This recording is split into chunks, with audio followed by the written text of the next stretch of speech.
नैब के हवाले से जो खदशात थे वो सामने आ गए। कल की तकरीर में FIA के DG के हवाले से जो बातें थी वो बता चुके इमरान खान कि ये जब इदारे सारे इस तरह से कर दिए जाएंगे टूथलेस, तो फिर तो जो मर्जी चाहें वो कर लें।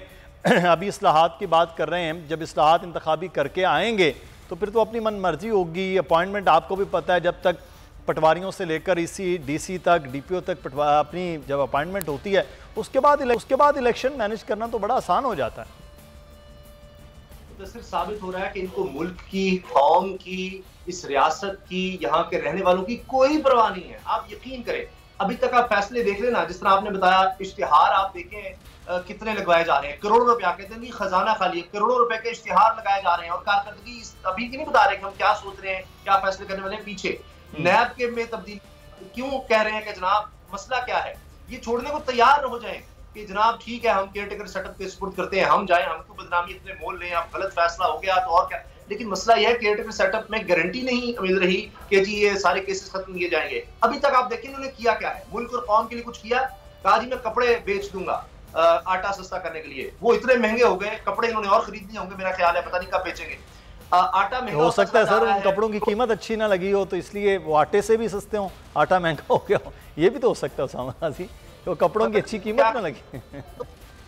ये मुदस्सिर बात अपनी जगह है, हम तो कहते हैं आप कपड़े आपके सलामत रहें, आप अपने कपड़े रखें, हमारी तो दुआ है। आप लोगों के कपड़े तो ना उतरवाए ना, जिस कौम के पास जो कुछ रह गया है उनसे तो ना वो छीने। आप अपने कुछ जितने महल्लात है बाहर वो आप बेच दें, कुछ किसी को बाहर बुला दें, जो आप पर केसेस है वही दे दें। 16 अरब अगर आपके चपड़ासी के अकाउंट में आ सकते हैं, कोई 16,000 रुपया किसी गरीब पे भी दे दें आप। तो अब बात यह है, फोकस क्या है इनका? नैब को हमने कमजोर करना है जनाब, हमने कुछ इस्लाहात का नाम है ओवरसीज पाकिस्तान इसके वोट का हक हमने लेना है, क्योंकि उनसे खतरा है कि फिर हम इलेक्शन हार जाएंगे, जिनको इस्लाहात कराने देते हैं, अपने केसेस खत्म कराने हैं, इसीलिए रुके हुए हैं।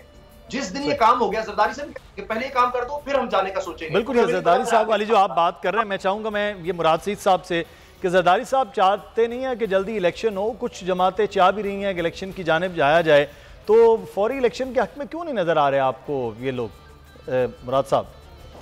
देखिए आपके सामने है कि 1 महीना इस इम्पोर्टेड हुकूमत को हो गया, पाकिस्तान के जो रुपए की कदर में कितनी कमी आई, डॉलर रिकॉर्ड सतह पे पहुंच गया, महंगाई की एक लहर आ गई और तहरीक इंसाफ ने इमरान खान की क़ियादत में जो इनके लिए हुए कर्जों की सूद की अदायगी के बावजूद और कोरोना आलमी वबा के बावजूद जो माशी कामयाबियां हासिल की थी कि पाकिस्तान का एक्सपोर्ट रिकॉर्ड सतह पे, रिमिटेंसेस रिकॉर्ड सतह पे, 5 बड़ी फसलें रिकॉर्ड पैदावार, इस तरह पाकिस्तान के जो 100 से ज़्यादा टेक्सटाइल मिल बनते वो फुल कैपेसिटी में चलना शुरू हो गए।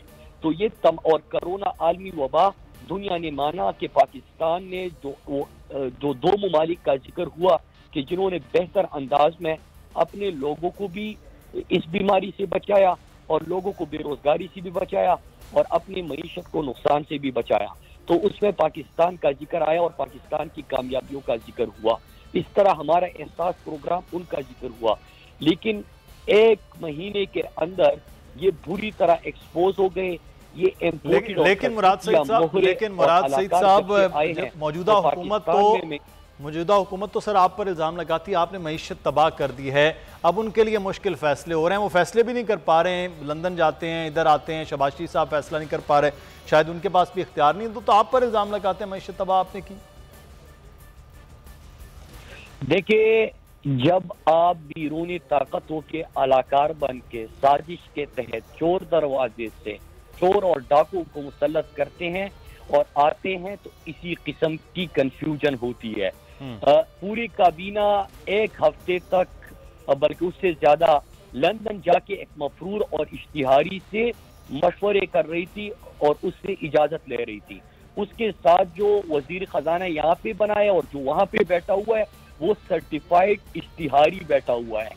और जो आपका सवाल है कि उन्होंने तो गिला किया था कि आप पेट्रोलियम मसनूआत में कमी लेके आए, लेकिन हमने जब 40 रुपए फी लीटर तकरीबन सब्सिडी दी तो आज हुकूमत में आके पेट्रोलियम की कीमतें कम करने की बजाय इनको गिला ये है कि हमने पेट्रोलियम सस्ता क्यों रखा है। हमने तेल की कीमतें सस्ती और कम क्यों रखी हुई है? गिला आज इनको ये है, आलमी वबा जो सबसे 100 सालों में एक बड़ा क्राइसिस आता है, उसको जिस अंदाज से डील किया, दुनिया उसकी तारीफ कर रही है। और उसके बावजूद हमने अपना जीडीपी कहाँ तक पहुंचाया? हमने अपने एक्सपोर्ट हाईएस्ट लेवल पे लेके गए, रिकॉर्ड लेवल पे लेके गए। हम अपने जो कंस्ट्रक्शन एजेंसी को हमने बहाल कर दिया, टेक्सटाइल 100% कैपेसिटी पे चलना शुरू हो गया।